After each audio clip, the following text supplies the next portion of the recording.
안녕하세요. 저는 성균관대학교의 뇌과학자 서민아입니다.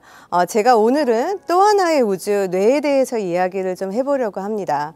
사실 여러분들이 지금까지 뇌에 대해서 굉장히 많은 강의를 들으셨을 거예요. 전 세계의 유명한 대학교와 국내에서도 저명한 뇌과학자들한테 다양한 뇌과학에 대한 강연을 들으셨을 줄이라고 생각이 듭니다.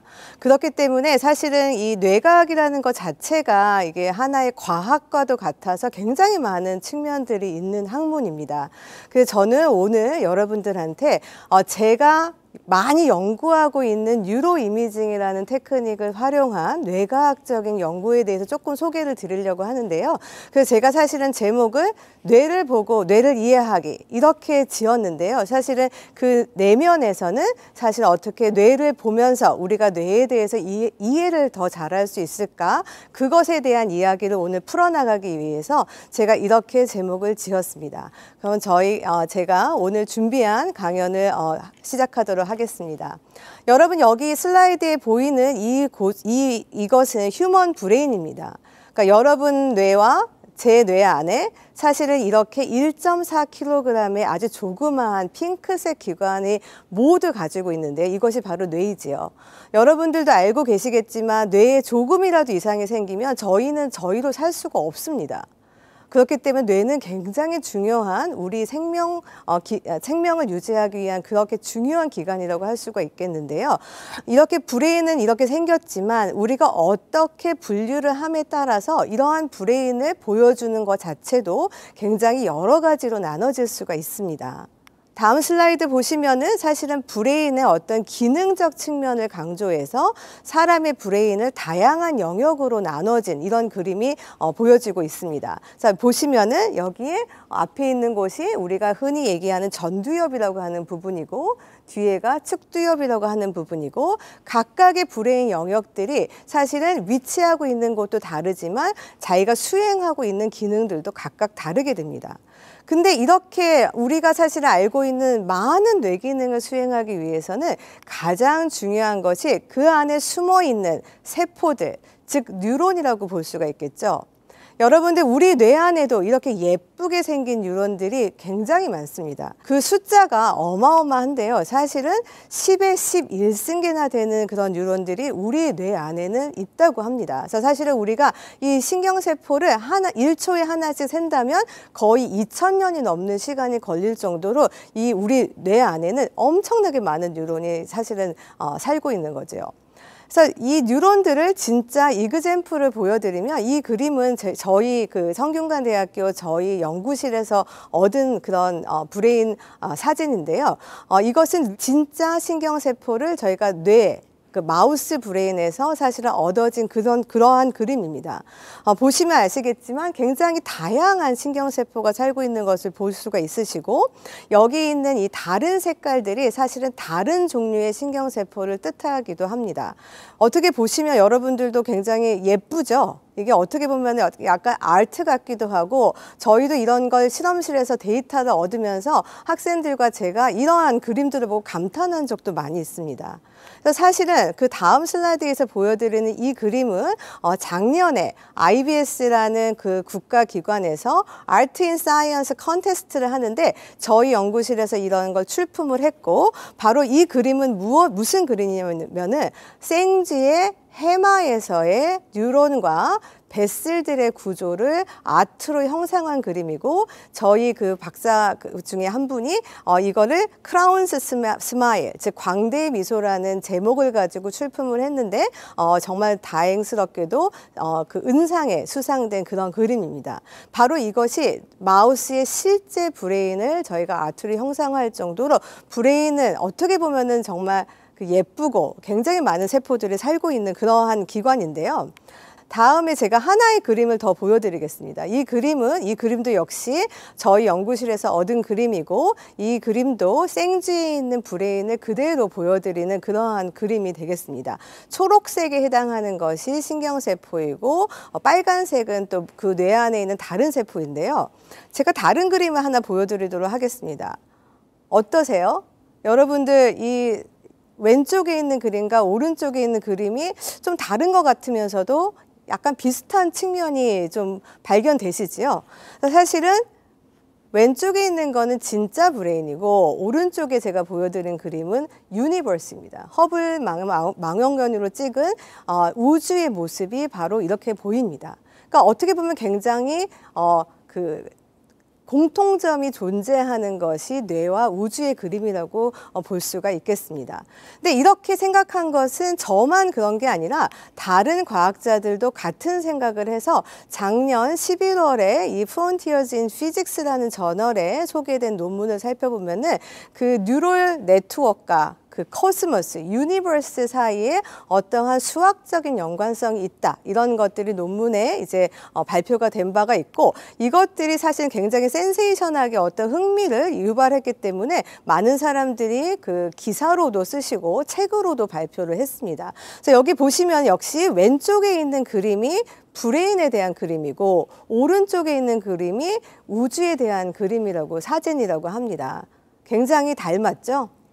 그래서 사실은 제가 처음 시작할 때 제가 소개해드린 그 제목에서도 뇌가 또 하나의 우주라고 말씀을 드렸지만 많은 과학자들이 저를 포함한 많은 과학자들이 뇌는 21세기에 아직 정복되지 않은 미지의 영역 중에 하나라고 볼 수가 있고 뇌를 또 하나의 우주라고 표현하는 사람들이 굉장히 많습니다.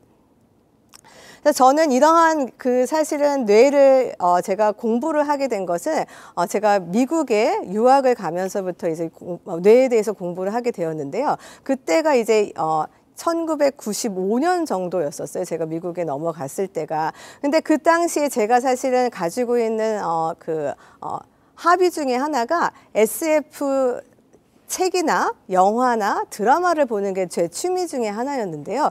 그 당시에 미국의 텔레비에서 이 1995년부터 시작된 스타트랙이라는 굉장히 유명한 SF 드라마 시리즈죠. 근데 거기 나오는 시리즈 중에 하나가 보야저라고 하는 스타트랙 보야저라고 하는 그 시리즈가 방영이 되기 시작했습니다. 그러니까 저는 사실은 제가 뇌를 공부한 지 얼마 안 됐고 그 다음에 제가 좋아하는 SF 그 드라마가 나왔기 때문에 이 보야저라는 스타트랙 시리즈를 굉장히 잘 시청을 했는데요.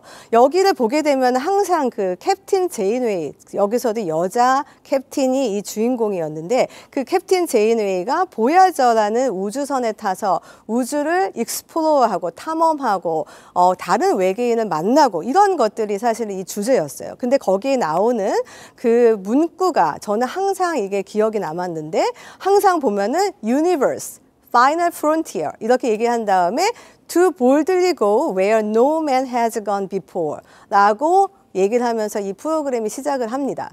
저는 사실은 제가 뇌과학을 공부하고 굉장히 미지 영역이라고 생각을 하고 그 뇌에 그 정말 몰입되는 그 과정에 이 SF 드라마를 보면서 사실은 저 문구가 지금도 제 머릿속에 굉장히 남아있고 제가 그 다음부터 거의 20년이 넘게 지금 어떻게 보면 약간 30년에 가까운 세월을 제가 뇌과학 연구를 하는데 제가 어떻게 보면 이 문구가 사실은 제가 앞으로 가는 연구에 어떤 방향성을 제시해 준 그 문구가 아니었나 싶어서 제가 오늘 이렇게 여러분들한테 소개해 드리고 있습니다. 그러니까 이런 식으로 사실은 그 뇌가 그 파이널 프론티어 중에 하나, 그 미지의 세계 중에 하나라고 생각을 하는데 사실은 뇌에 대한 관심은 아주 옛날부터 저희 사람들이 가지고 있는 그런 공통적인 특성이었습니다. 여기 보여드리는 이 스컬은, 이 해골은 저희가 그 케이브 시대, 그 동굴에 살던 선사 시대에서 발견된 그런 해골인데 여기 보시면 그 두개골 위에 두 개의 어떤 구멍이 뚫려져 있습니다. 근데 이거를 고고학자들이 연구를 해보니까 이게 그냥 사고나 이렇게 생긴 구멍이 아니라 그 당시에서도 뇌를 어떻게 보고 싶거나 고치기 위해서 뇌수술을 한 흔적이라고 이게 밝혀지고 있습니다. 그러니까 사실은 그 옛날에 정말 그 문명이 있지 않은 그 선사시대에서도 사람들이 뭔가 머리가 다치면 그 안에 어떤 핑크색의 분홍색의 그 어떤 기관이 있고 그게 고장이 나면 사람이 완전히 그 기능을 못하거나 죽는다라는 걸 알게 되었고, 사실은 이러한 관심은 고대 시대부터 시작해서 뭐 이집트나 로마 시대에 이르기까지 그 옛날 사람들한테도 어떻게 보면은 그런 굉장히 그 존경의 대상 아니면 경외의 대상 아니면 미지의 세계라고 사실은 알려지고 많은 사람들이 뇌를 연구를 했죠. 그래서 사실 한 가지 일화를 조금 더 설명을 드리면 로마 시대의 그 격투사 글래디에이터의 의사였던 갤런이라는 사람이 있습니다. 이 사람이 사실은 이 격투사들을 보면서 뭐 뇌가 많이 다쳤겠죠, 격투사들이.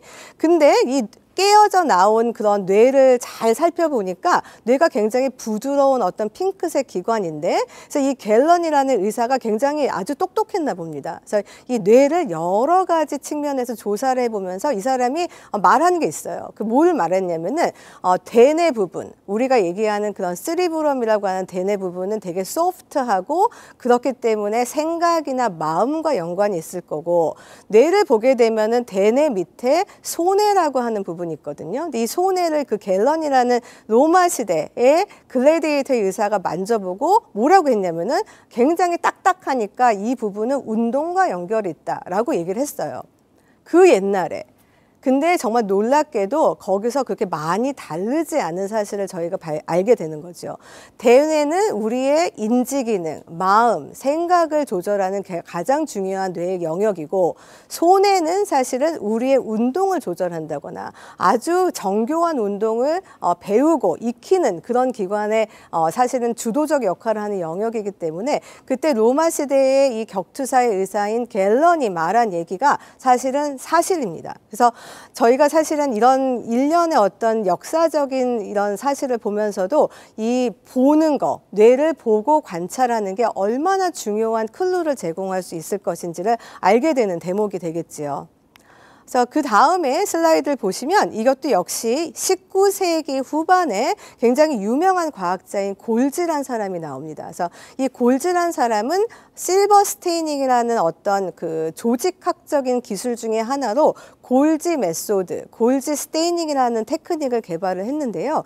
이 기술에 의하면 여기 보시는 이 그림이 사실은 신경세포의 그림입니다. 그래서 골지라는 사람이 19년도 후반에 개발한 이 기술로 보면은 뉴런의 하나하나의 뉴런의 셀 바디, 그 다음에 엑손, 덴드라이트, 굉장히 다양한 부분을 아주 잘 형상화한 이 기술을 발표함으로써 사실은 이때부터 뇌과학이 급속도로 이제 사실은 진보한다고 얘기를 해도 과언이 아닙니다. 그래서 동시대에 살았던 또 하나의 굉장히 유명하고 아주 머리가 좋은 그러한 과학자가 있는데요. 이 카알이라는 과학자도 역시 이 골지가 얘기한 이 골지 스테이닝 메소드를 통해서 사실은 이 사람이 뇌 안에 있는 세포를 다양하게 드로잉도 그리고 굉장히 많은 관찰을 했습니다. 그래서 이 카알이라는 사람이 무엇을 주장을 했냐면은 뉴런 닥트린이라고 해서 신경세포가 하나의 그 가장 기본 단위이고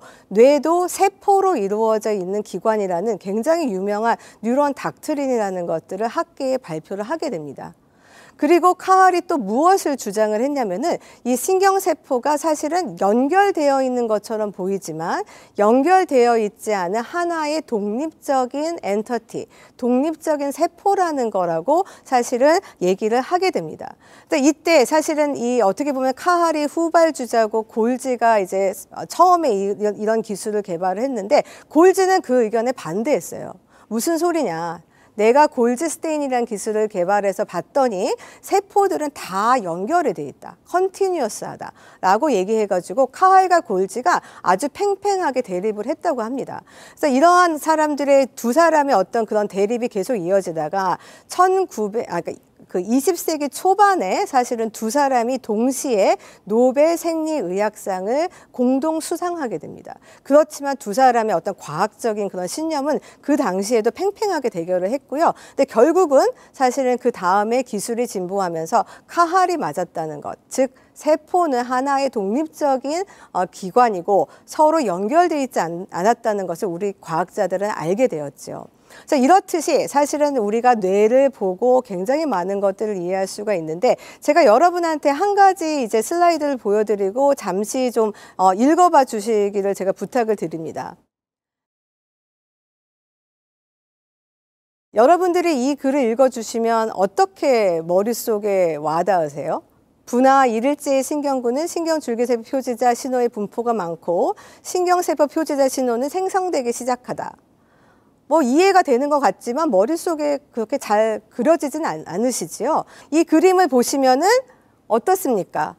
굉장히 컬러풀하게 표시가 되어 있고, 줄기세포 표지자는 빨간색이고 신경세포 표지자는 초록색이죠. 즉 분화 1일제의 신경구에서는 신경세포 표지자인 초록색이 조금씩 나오기 시작하는구나, 이런 어떤 아이디어가 여러분 머릿속에도 금방 떠오르시게 될 것입니다.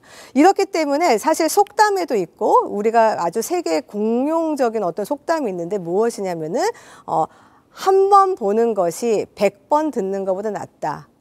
보는 것이 힘이다. 이런 어떤 속담들이 있는 것처럼 사실은 우리가 뇌를 본다는 것은 뇌에 대한 이해를 높이는 아주 중요한 수단이라고 얘기를 할 수가 있습니다.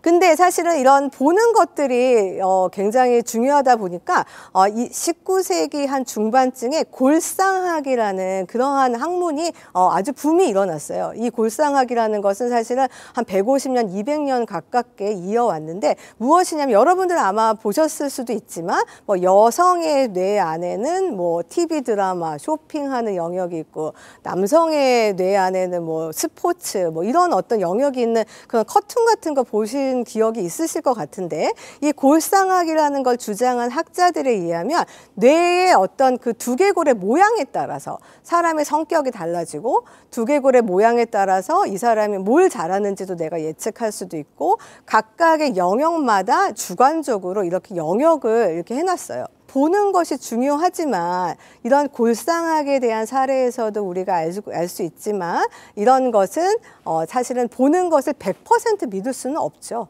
그렇기 때문에 우리가 지금 취해야 되는 입장은 보는 것도 중요하지만 저희가 굉장히 다양한 어떤 뇌과학적 기술을 다 활용을 하는데, 그중에 이제 뉴로이미징의 한 가지 기술로서 여러분들이, 그리고 저희가 뇌를 이해하는 그러한 중요한 수단이라고 생각을 할 수가 있습니다. 그래서 이 다음에 보면은 조금 더 전문적인 내용을 들어가 보도록 하겠는데요. 저희가 어떤 수준으로 뇌를 연구하냐에 따라서 굉장히 다양한 수준으로 나누게 됩니다. 이 슬라이드의 밑에 보시는 몰레큘을 볼 것이냐, 시냅스라는 거는 신경세포와 신경세포의 사이 간극을 얘기하는데, 시냅스를 볼 것이냐, 신경세포 자체를 볼 것이냐, 그리고 뇌를 그 자체, 네트워크, 시스템으로 볼 것이냐에 따라서 우리가 뇌를 접근하는 그 수준은 굉장히 다양합니다. 그리고 이 다양한 접근하는 방법도 우리가 이미징, 보는 것으로 접근할 것이냐, 아니면 지금까지 알려진 그런 생명과학의 기본적인 테크닉적으로 접근할 것이냐에 따라서 여러 가지 갈래로 나눠질 수가 있겠죠.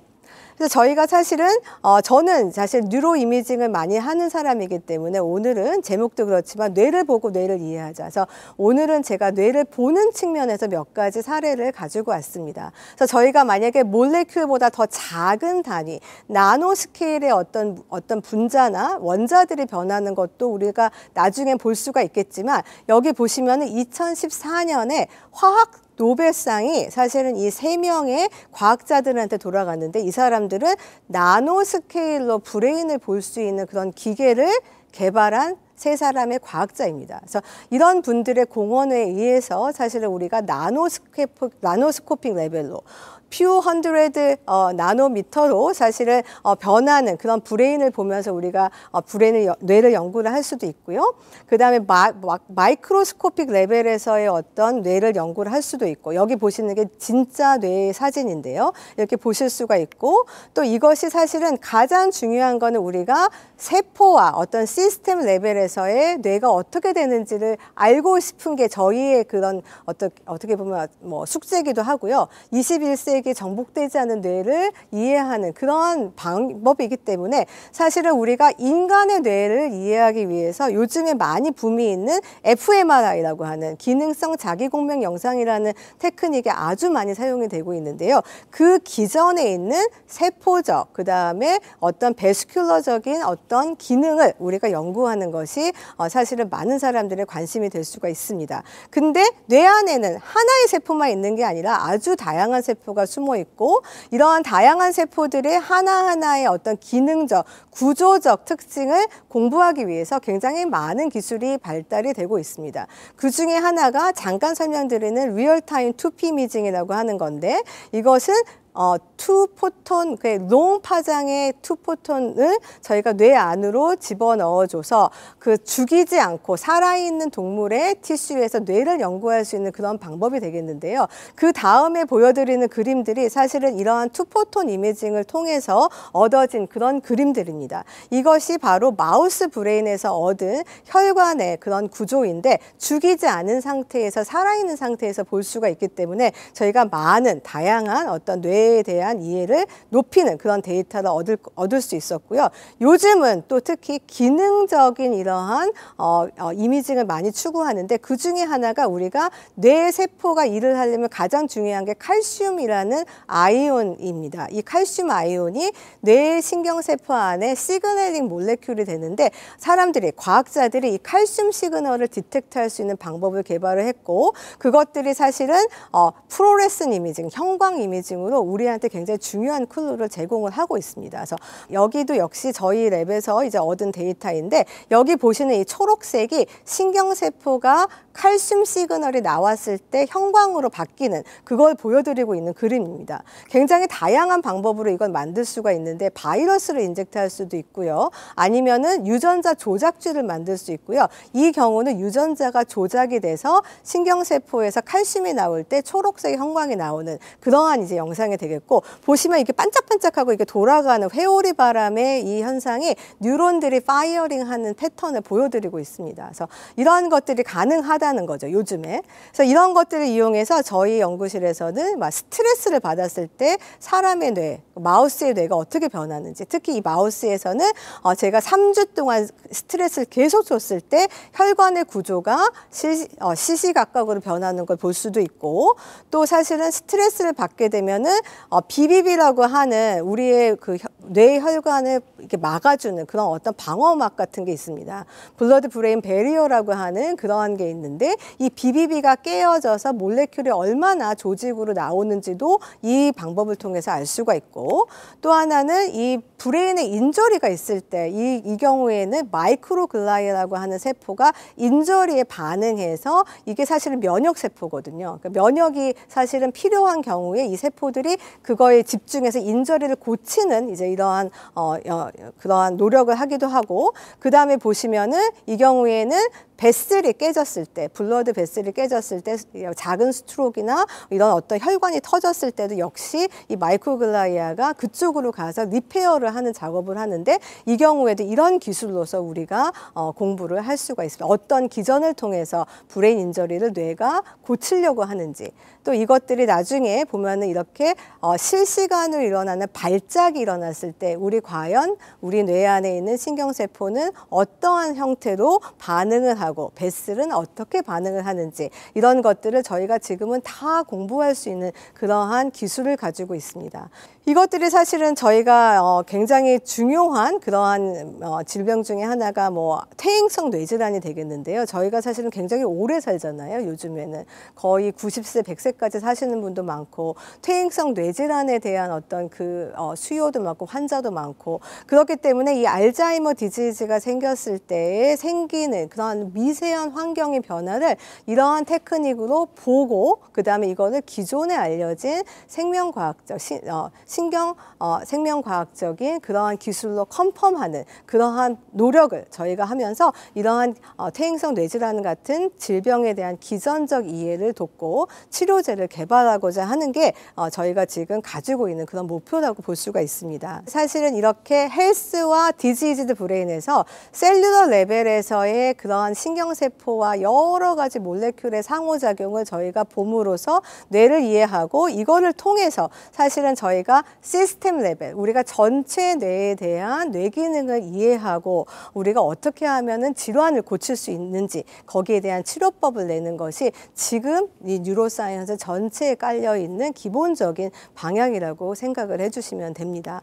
그래서 사실은 저는 사실 2008년에 성균관대학교에 부임을 하게 되었는데요. 제가 성균관대학교에 부임한 지 12년 동안 굉장히 많은 일들이 있었고 그 중에 하나가 저희 성균관대학교에서 IBS 뇌과학 이미징 연구단이라는 기관을 유치를 했고 그로 인해서 사실은 다양한 이런 아주 고가의 첨단 장비를 이용해서 제가 뇌에 대한 이해를 높이는 그러한 기초 연구를 수행을 하고 있었습니다. 그런데 사실은 굉장히 뜻하지 않게 제가 어떤 기회를 만났냐면은 그 2019년에 제가 김한주 대표님과 저희 학교의 또 다른 교수님이신 김용호 교수님과 같이 CNS 디지즈를 고치려는 그러한 스타트업 컴퍼니를 시작을 하게 되었습니다. 그래서 사실은 제가 앞에 얘기해 드렸지만 제가 그 스타트랙 보야저를 보면서 그 To boldly go where no man has gone before 라는 그 문구가 사실은 지금은 To boldly go where I never been before. 사실은 제가 CNS 디지즈의 치료법, 신약 개발 이쪽은 저한테도 굉장히 생소한 영역인데 제가 그동안에 25년 정도의 어떤 뇌과학 스터디를 하면서 이제 굉장히 좋은 그런 기회를 김한주 대표님과 김용호 교수님 또 약대 이재철 교수님과 함께 이렇게 아임뉴런 바이오사이언스라는 스타트업을 통해서 저희가 신약 개발을 하고 있고 이 신약 개발을 통해서 우리가 퇴행성 뇌질환, 치매나 알츠하이머 치매나 여러 가지 파킨슨 디지즈 같은 그리고 또 하나의 어떤 CNS 필드에 고쳐지지 않은 그러한 아주 시비어한 레어 지네틱 디지즈까지도 고칠 수 있는 그런 기회를 저희가 만들어 가고 있기 때문에 저는 사실은 뇌과학과 함께 저 자신도 성장을 했고 또 제가 사실은 인류에 기여할 수 있는 게 무엇인지 굉장히 좀 익사이팅한 그런 것이 사실은 있을 수 있는 그러한 시기이기 때문에 사실은 이러한 제 스토리를 여러분들과 쉐어하고 싶어서 이 자리에 나오게 되었고 이렇게 동영상을 찍게 되었습니다. 그러면 제 이야기를 들어주셔서 굉장히 감사드리고요. 여러분 가정에 이제 행복과 건강이 늘 함께 하시기를 바랍니다. 감사합니다.